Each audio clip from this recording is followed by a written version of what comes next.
Hey guys, welcome back to my channel. This is me Priyanka Joshi. आज का video कुछ खास होने वाला है। इसमें मैं अपने आईसेट भोपाल इंटरव्यू एक्सपीरियंस के बारे में बताऊंगी।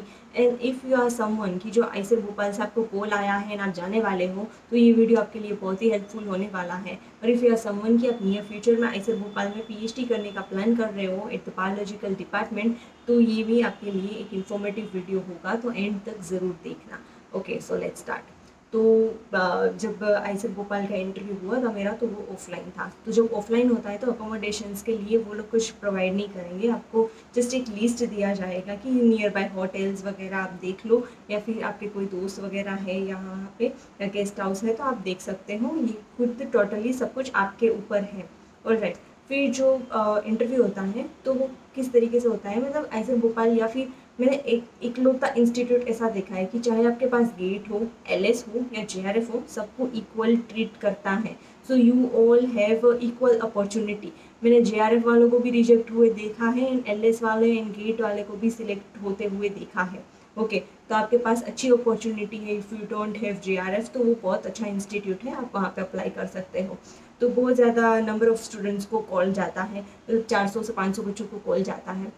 लेकिन जब ऑफलाइन इंटरव्यू रहता है तो बहुत से बच्चे, हो सकता है कि किसी इंटरव्यू के साथ डेट क्लैश करती हो तो पहुंच ना पाए। ऑफलाइन के कारण कम बच्चे पहुंच पाते हैं, लेकिन हाफ ऑफ द नंबर होते हैं। Depends on the number of students. पहले वो एंट्रेंस टेस्ट कराते थे, हर बार ये वेरी करता है, लेकिन मेरे टाइम पे नहीं कराया था। तो फर्स्ट राउंड ऑफ इंटरव्यू होता है। तो फर्स्ट राउंड ऑफ इंटरव्यू बहुत बेसिक क्वेश्चंस पूछते हैं, आपके बारे में पूछेंगे, आपको जानेंगे, आपके एरिया ऑफ इंटरेस्ट, आपने कोई रिसर्च काम किया है या फिर एमएससी डिसर्टेशन किया है, आप किस डोमेन में काम करना चाहते हो, आपके कंसेप्ट कैसे हैं, आपकी पर्सनालिटी कैसी है, आपका कॉन्फिडेंस कैसा है, बॉडी लैंग्वेज कैसा है। ऑफलाइन में सब कुछ मैटर करता है। ओके, तो तब क्या किया था कि 6 पैनल में डिवाइड कर दिया गया था, ABCD से नाम दे दिए गए थे एंड मतलब बच्चे स्टूडेंट्स से डिवाइड कर दिए गए थे। ऑलराइट, एंड मतलब आई वाज थिंकिंग देखते हैं क्या होता है। तो हो गया था ऑलमोस्ट, मतलब हो जाता है सबका। फर्स्ट राउंड तो बहुत ही आसान होता है। तो आपके बेसिक के बारे में पूछते हैं, आपको घबराना नहीं है एंड मतलब एंड मोमेंट पे कुछ पढ़ना नहीं है। मतलब मैंने देखे बहुत से बच्चे वहाँ के भी नोट्स पढ़े जा रहे हैं भाई, तो यू नेवर नो कि अंदर जाके क्या पूछ लेंगे। तो और आपको ऐसे प्रिपेयर करके जाना है कि कुछ भी पूछ लो देखेंगे, मतलब एटलीस्ट सॉल्व करने वाला अप्रोच होना चाहिए। अगर नहीं आता है questions, then you can say कि दिस इंफॉर्मेशन और knowledge is new to me. मुझे नहीं आता है बट मैं ट्राई करना चाहती हूँ। तो आप उनको लगेगा कि एटलीस्ट ये गलत आंसर भी नहीं दे रही है, लेकिन उनमें सोचने की काबिलियत है, ये सोच के आंसर करने की कोशिश कर रही है। तो अगर आपको क्वेश्चन कोई भी नहीं भी आता है, अगर बेसिक सा सिंपल सा क्वेश्चन नहीं आता, तो आप ये कह सकते हो कि right now I am not able to recalling it, लेकिन मैंने पढ़ा है या फिर मेरे दिमाग से निकल गया, मैं पढ़ के बताऊंगी या फिर अप्रोच करूंगी। तो उनको लगना चाहिए कि हाँ, ये वाकई में हार्डवर्किंग है, इसको वाकई में रिसर्च में इंटरेस्ट है। अगर नहीं भी आता है तो आप और ये भी कह सकते हो कि मुझे ये नहीं आता है लेकिन मैं उसके बारे में और पढ़ूंगी। या तो आप क्वेश्चन ट्राई करना चाहते हो, ये श्योर नहीं हो, तो ये भी आप कह सकते हो कि I don't know at this moment but I want to try, at least I want to give it a try. और फिर उनसे ही आप उसका आंसर भी पूछ सकते हो कि आप ही बताएं, मुझे जानना है। तो उनको एक्सपेरिमेंटल क्वेश्चंस के लिए ये लगेगा कि हाँ, इसमें है ऐसा, रिसर्च वाकई में करना चाहते हैं ये लोग। ऑलराइट, तो उनको लगना चाहिए सामने से कि हाँ, बस ऐसे ही नहीं चले आए हैं देने इंटरव्यू देने के लिए। और तो फर्स्ट राउंड में एकदम बेसिक्स होगा एंड फिर उसी दिन उसका रिजल्ट आ जाता है, मतलब 2-3 घंटे में, एंड फिर लिस्ट पब्लिश हो जाती है या फिर वही नोटिस बोर्ड पे आ जाती है। तो जिन भी बच्चों का सिलेक्शन होता है फॉर द सेकेंड राउंड, उन लोग को एक ऑडिटोरियम में बिठाया गया था एंड फिर सारे जो फैकल्टी मेम्बर्स जो भी बच्चे लेंगे, तो उन लोग ने सबका अपना अपना प्रेजेंटेशंस दिया था क्या कि क्या काम हो रहा है, किस डोमेन पे काम होता है। और सब लोग अपने बारे में कुछ ना कुछ चीज़ें बताएंगे, कितनी वैकेंसीज है, कितनी सीट है ये भी मेंशन कर देते हैं, कितनी एमओई सीट है।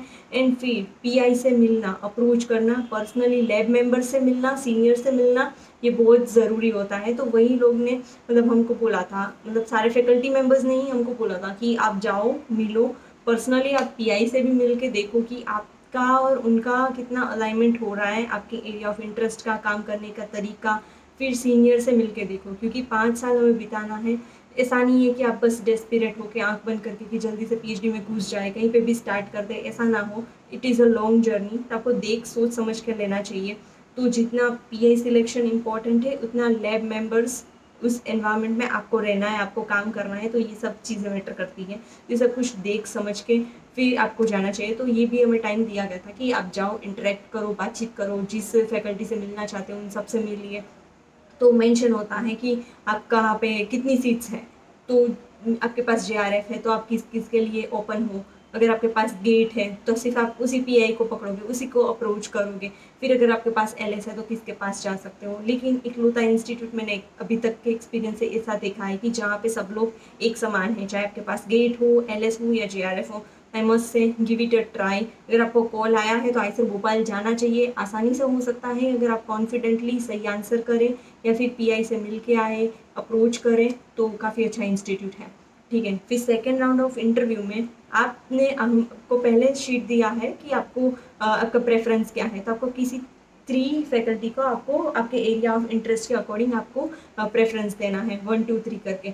ओके, तो सिर्फ वही लोग आपसे क्वेश्चंस पूछेंगे, लेकिन आपको एक बड़े से हॉल में आपको चेयर में बीच में बिठाया जाएगा, इन सारे फैकल्टी मेंबर्स वहाँ पे प्रेजेंट होंगे। तो वो लोग आपको देखेंगे कि आपकी एनालिटिकल स्किल कैसी है, आप कैसे सबके सामने कैसा परफॉर्मेंस प्रेशर देंगे, तो वो चेक किया जाएगा। लेकिन आपको क्वेश्चन सिर्फ आपके first second and third preference वाले PI ही आपसे जो अपने फर्स्ट सेकंड थर्ड जिनको रखा है वही लोग आपसे क्वेश्चंस पूछेंगे, एंड फिर वो बारी बारी के से क्वेश्चंस पूछेंगे एंड क्वेश्चंस पे आएंगे। तो न्यूमेरिकल वाले क्वेश्चंस भी मेरे से पूछे थे, डायग्राम भी ड्रॉ करवाए थे, मोलैरिटी नॉर्मलिटी भी कैलकुलेट कराई थी। तो बाकी मैंने जो काम किया था प्रोटीन्स पे, तो वहाँ से टेक्निक्स को मिक्स करके और एनालिटिकल वाले क्वेश्चंस में से पूछे गए थे, एंड एरिया ऑफ इंटरेस्ट भी अलग अलग था। तो हो सकता है कि आपका प्रेफरेंस मैच करना बहुत ज़रूरी है, क्योंकि वहाँ पे गड़बड़ नहीं होनी चाहिए। क्योंकि पहला आप कह रहे हो कि कोई और है, दूसरा कोई और है, तो वो भी नहीं होना चाहिए। एक ही डोमेन में होना चाहिए, या फिर डिपेंड्स कि आपका एरिया किसके साथ, किसके काम के साथ अलाइन हो रहा है। वो क्लैरिटी एंड श्योरिटी सेकंड में वही आपको एडमिशन दिलाएगी। एंड सीट्स भी काफ़ी ज़्यादा होती है, मतलब 30 अराउंड सीट्स थी लास्ट टाइम। चांसेस है कि वहाँ पे हो सकता है, give it a try, and अगर आप थियोरेटिकल साउंड हो तो आपको ज़रूर वहाँ पे मिल जाएगा। ऑलराइट, आई होप ये वीडियो आपको काम आया हो।